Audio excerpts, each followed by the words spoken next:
The Federal Trade Commission is changing how big tech companies handles data. The government secures election systems for November.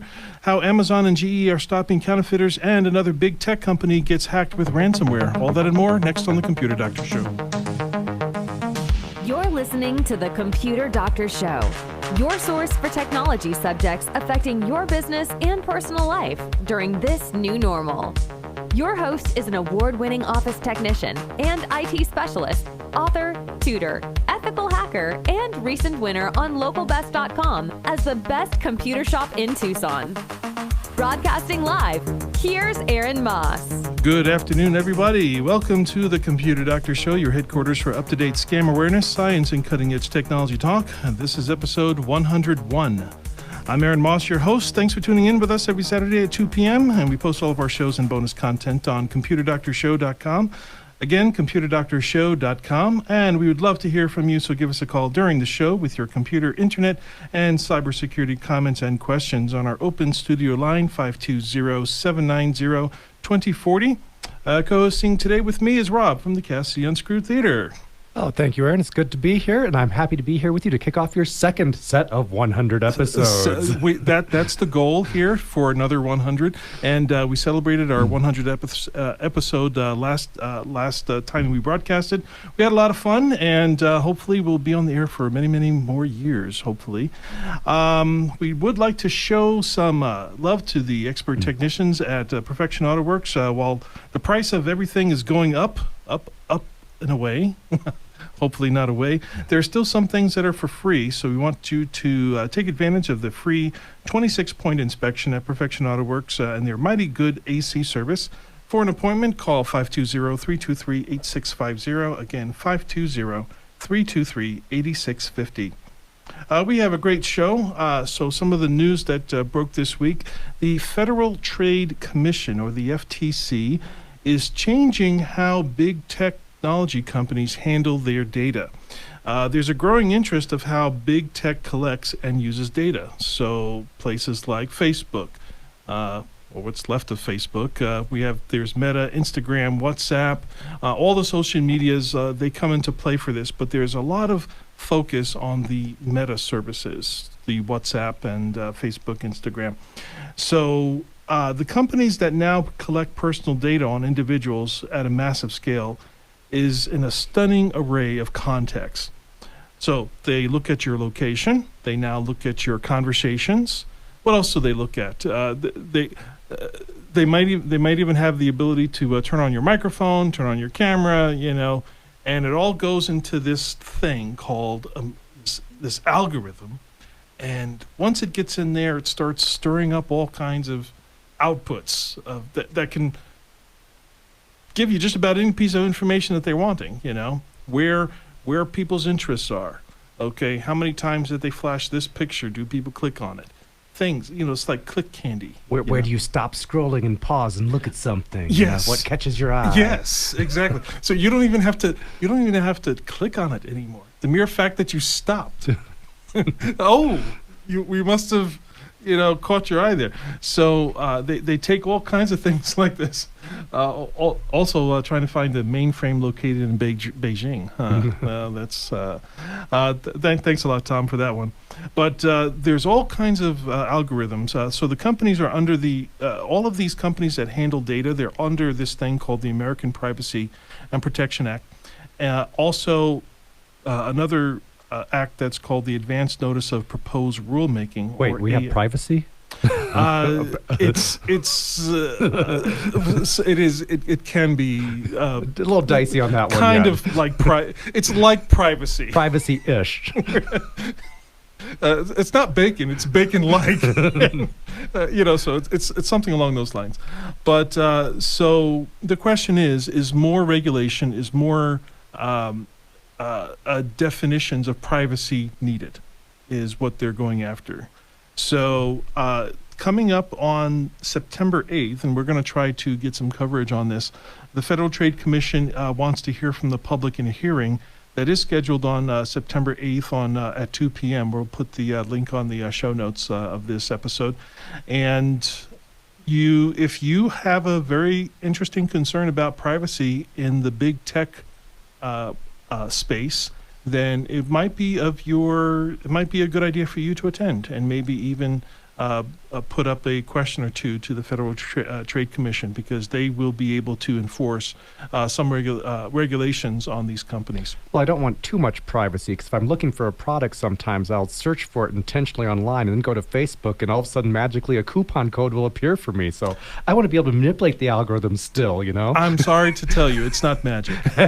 It's algorithms. Yeah, I know it's algorithms, but I manipulate the algorithms that way. You know, I'm looking for something, I search for it, and a coupon code magically appears. All right. Talking about magic, the government is trying to secure election systems for November. That's going to take a magic trick, right?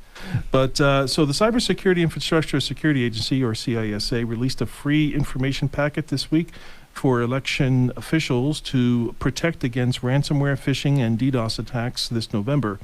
As predicted, the threats are higher this election year. So this toolkit that the CISA has put together has a catalog of free services and ways for election agencies to receive technical assistance and guidance throughout the process. The protection packet includes guarding voter websites, emails, networks, misinformation, and disinformation across social medias. The information in the toolkit has an application in Washington, D.C. and in all 50 states. So if you have any connection with the elections this year, you might want to take a look at that packet at the CISA website. Also, now Amazon and GE are stopping counterfeiters. So we were talking about this before the show. Did you know that Amazon actually has fake products? Well, oh, heaven forbid. Yes, they do. I've bought fake products, not intentionally. I'm not going on there trying to say, okay, fake iPhone or fake, iWatch or something. I know a genuine Sony television when I see one. Do you say Zorny? Sorny. Or Sorny, okay. So if the name is like the original, obviously you can know that is not the real genuine type. But there are some manufacturers on Amazon that are trying to pass their product as the real thing. So companies, now the ones that suffer are the real manufacturers. So companies like GE, Samsung, Sony, Apple, there are things like that on there. And fashion's very common, the Louis Vuitton type things. Okay, yeah. Well, all the fashion. We got the electronics, but there's an electronics show. We're not gonna go with fashion too much. So how can you tell? So Amazon actually has a counterfeit crimes unit, and which I didn't know that they actually have a counterfeit crimes unit that actually is an agency within Amazon that communicates with local global enforcement agencies about counterfeiting. So they partner with them, and they get many sellers that are selling things bootleg or non-genuine items on Amazon using big names, and they're starting to take action against these sellers. One of the ways that they're able to do this is they'll find an item that is being counterfeited, then they will order that item internally within Amazon, send it to the manufacturer that supposedly makes it.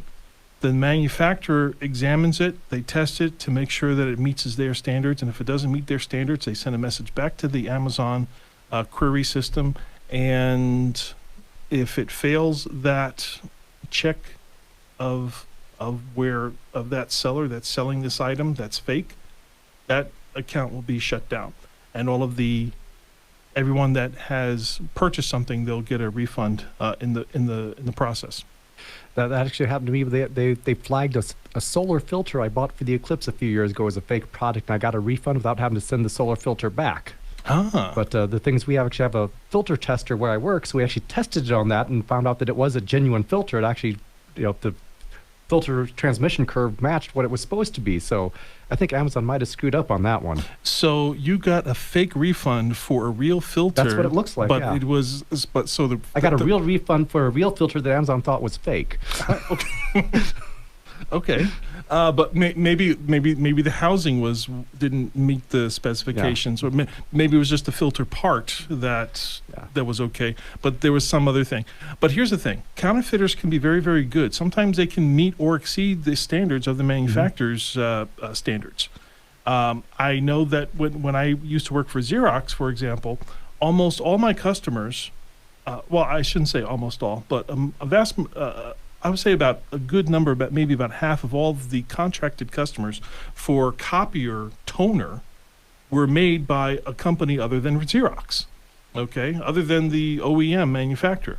And it takes place all the time with printer ink, okay? Almost all the print, I would say, if you look for the words OEM on Amazon when it comes to printer ink, it'll be very, very difficult to find original equipment manufacturer ink for your printer on Amazon, okay? Same thing with eBay. I mean, they're there, but you have to like stifle, you probably have to go through probably about 3 or 4 dozen listings just to find them.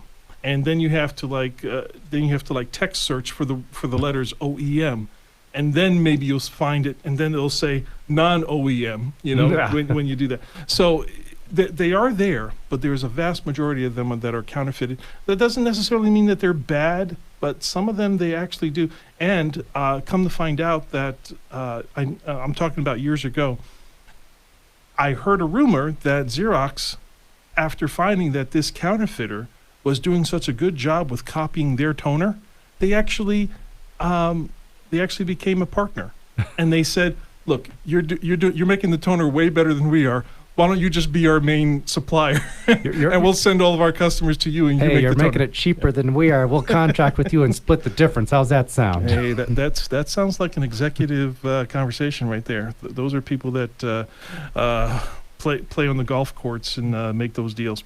We're going to take our midway commercial break with a word from our sponsors. Up next, science and tech history from this weekend. A network giant, Cisco, gets ransomware. This is the Computer Doctor Show. We'll be right back.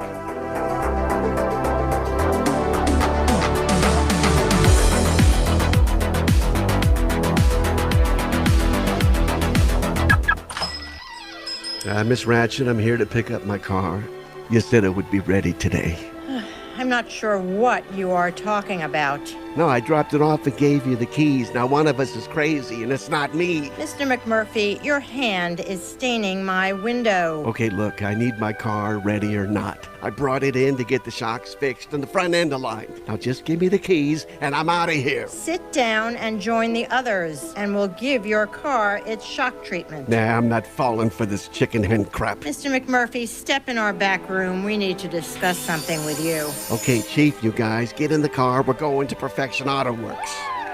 You know, you loons have got to be as whacked as me to bring your car to Cuckoo's Nest Auto Repair. When you need a way to cut your mind from the other crazy repair shops, no lobotomy here, just old-fashioned slice and dice on all your car and truck repair needs. 323-8650 and perfectionautoworks.com. Computer Doctor of Tucson is the best choice in desktop support in Tucson. They fix error messages, power and boot problems, install of software and hardware, and much more. You can come to them, or they can come to you, or even have a remote support session so they can fix your issues over the phone quickly. Give them a call at 261-5508, 261-5508. Visit them on the web at computerdoctortucson.com. Computer Doctor of Tucson, because technology is great when it works.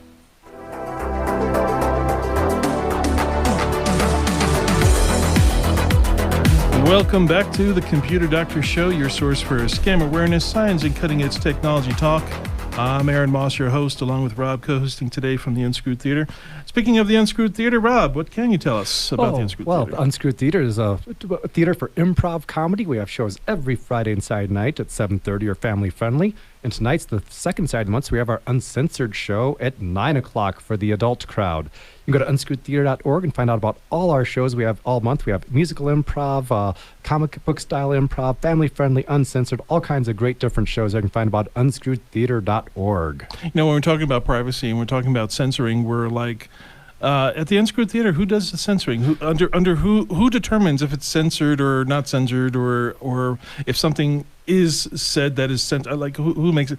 I guess the performers. The host has the power of the dreaded hat of shame. Dun dun dun. Ooh, okay. Which has never been washed in over 8 years at the theater, and so it's you don't want it on your head. Put it that way. All right. Well, I wonder if Facebook has Yeah. the hat of We need a shame. hat of- Facebook needs a hat of shame. It's a strong deterrent. or at least your face on the nightly news or something. Okay, who wants to be a millionaire? Would you like to be a millionaire? Oh, definitely, yeah. I think there's lots of people out there that would like to be a millionaire. But if you know somebody in the Conti ransomware gang, you can be $10 million richer if you turn them in. And this is something that the government is doing right now. They are offering $10 million to the information leading to the conviction of members of the Conti ransomware gang. Incidentally, this ransomware gang, Conti, has been operating since 2020 and is reported to have infected all versions of Windows. So if you have a Windows computer, you have Conti in there somewhere. And I'm going to say this. I don't know how much trouble I'll get into if I say this, but I'm pretty sure that there's a big button in Russia somewhere that can take out all Windows computers worldwide. I'm pretty certain of that. We do have a question from Mark. He has a question for us. Mark, are you there? Welcome to the Computer Doctor Show. Well, after your last bit of information there, why bother having computers anymore? Do they really save us time? Anyway. We should have a backup. So- We'll just keep it like that. Yeah. All right. So speaking of backup, I finally have a reasonable high-speed internet with Verizon, and broke down and got rid of my slow internet speed. And now I'm needing to get, I think, to get cloud storage. And what do you recommend? There's so much out there. It makes my head spin. Carbonate. Carbonate is the best. Yeah, I used to have it. Carbonite. Okay. good. Carbonite or carbonate. Star Wars fans are having Yeah. a fit everywhere at that pronunciation. You have to take Captain Solo into the account. Carbonite is the name of a great cloud backup system. I've used it in many different applications. The reason why I promote it, and I'm not getting paid by them yet. Okay, but that's a goal. But that just tells you how much I appreciate that piece of software. You said you've used it before? Yes, I had it for many years, and it was slow internet at the time. I remember it took like a month for me to upload all my data, which was not all that great amount of data. And So now the speed that it backs up your data is highly dependent on the upload speed of your internet. Right. So these days, when you buy internet, a lot of times one of the selling points is how fast the internet is. But what they're really telling you, like if they tell you that it's 100 gigabit speed, that's only download. What you want is high upload. And nowadays, since a lot of people are doing a lot of backups to the cloud and a lot of video conferencing, the upload of the internet is now becoming more and more important. So that might need to be a discussion you might need to have with the internet company if you're experiencing doesn't that load. Carbonite have a feature where you can send them a hard disk? Internet, sure. Yeah. I don't know if they do or not. But Mark, what was your other question again? Yes. So I have Windows 365, which I think comes with some amount of cloud service. Yes, the OneDrive. That's Microsoft OneDrive. Yes, right. That's a fine service also. Okay. All right. But one thing... I don't remember how much I get on it. Yeah, so usually they'll start you off at 1 terabyte with their basic Azure or 365 service. They'll give you 1 terabyte, and well, that's good. That's a lot. No, here's the things you have to be careful of when you use that in conjunction with OneDrive. When OneDrive backs up a file on your computer, it actually erases it from the drive. It still shows up in your still shows up in your file system, and it looks like it's on the hard drive. But I had to learn the hard way because I had a computer crash, and when I tried to restore the drive, all those folders were empty, and the only ones that had my stuff on it was the cloud drive from OneDrive. So you just got to be a little bit careful with that. Okay, but I hope that works out for you. Yeah. that's great information. Thanks so much. I love your show. You need another hour. I know. I appreciate that. We do need another hour show. Also, we're running out of time. Let's get into our science and tech history. Rob, what do you have for us? We got quite a few. August 10th, 1937, Canon was founded 85 years ago. Canon. We got the cameras, and we got the film. Actually, I think aren't they still making film? I think Fujifilm was. They were like neck and neck with Fujifilm for a while. I don't know if they're still making film or not. That would be a mistake if they were. Yeah. So. Okay, what else you got? This is one I love. August 12th, 1960, the first communication satellite, Echo 1, was launched. This is a passive satellite, not an active one. So it's basically this big satellite, kind of like a big Mylar balloon that inflated in orbit. I looked it up. It's about 100 feet across, and they sort of bounced radio signals off that. So it was not active. It actually just bounced big mirror they bounced stuff off of. Yeah, I actually got this confused with Telstar. So Telstar was actually about 62 years ago. 1962. Yeah, 1962. Yeah. There we go. And that was an active system, but I think we missed the history anniversary on that one. Okay. Yeah, that's in July, so that's a few weeks ago. So. Okay. What else you got? August 12th, 1941, IBM releases its first personal computer, the 5150, for $1,500. And if you want to do an inflation adjustment on that, that's $4,600 today. So we get a good deal on computers these days. Yeah, but I know lots of teenagers that are saving up for not their first car, but for their first phone. Ooh, that's like the big thing these days. All right, one more. And finally, going to the Wayback Machine. August 12th, 1877, Thomas Edison invents the phonograph. 145 years ago, the phonograph, and we just had your friend on here. Her favorite pastime invention was the Walkman, Sony Walkman. So is that Katya? No, that was Cy. Oh, Cy. Okay, Cy was here last time, and yeah. So lots of musical things going on. So that's always interesting. Here is the last point of the show. Another big tech company gets hacked with ransomware. This time, it was Cisco. That's a big one. That is it's a surprising big one, because you would think that those that are heavily involved in networking and security, that they would have everything. They would be on top of it. But in their defense, I think the actor only got maybe 2.8 gigs worth of data, and I know there's way more that encompasses. Cisco. Yeah, Cisco has a little bit more data than that. A little bit more than 2.8 gigs of information. So very, very interesting with that. But that just goes to show you how important it is, even with the conversation that we had with Mark prior, is the importance of having a very, very good backup. At least once a year, even if you have cloud backup or if you have a local backup, you always want to be making sure that you're testing it at least once a year. Put it on the calendar. Make sure that it is working, that it's still on, that it's still active. Can't tell you how many times we've had computer crashes and people have to rely on their backups, and they find out that the backup is 10 years old, 5 years old, and it doesn't contain anything useful that they would need to carry on their life or carry on their business. Some really, really bad things can start to happen. Before we wrap up, I just wanted to thank our sponsor, Perfection Auto Works, again for sponsoring our show. Stop by their location on Speedway Craycroft for your free 26-point inspection. And as always, do not click unverified links in emails or text messages. Use a password manager, enable two-factor authentication, verify all incoming calls and outgoing calls, back up your system to the cloud, listen to the Computer Doctor Show live on Saturdays, and post it as podcasts on Tuesdays. If you missed any part of this episode, go to computerdoctorshow.com, click episodes, find episode 101. My name is Aaron Moss, your host, technology expert. Robert's co-hosting today from the Unscrewed Theater. Tom Fairbanks is at the control board. We'll see you next week.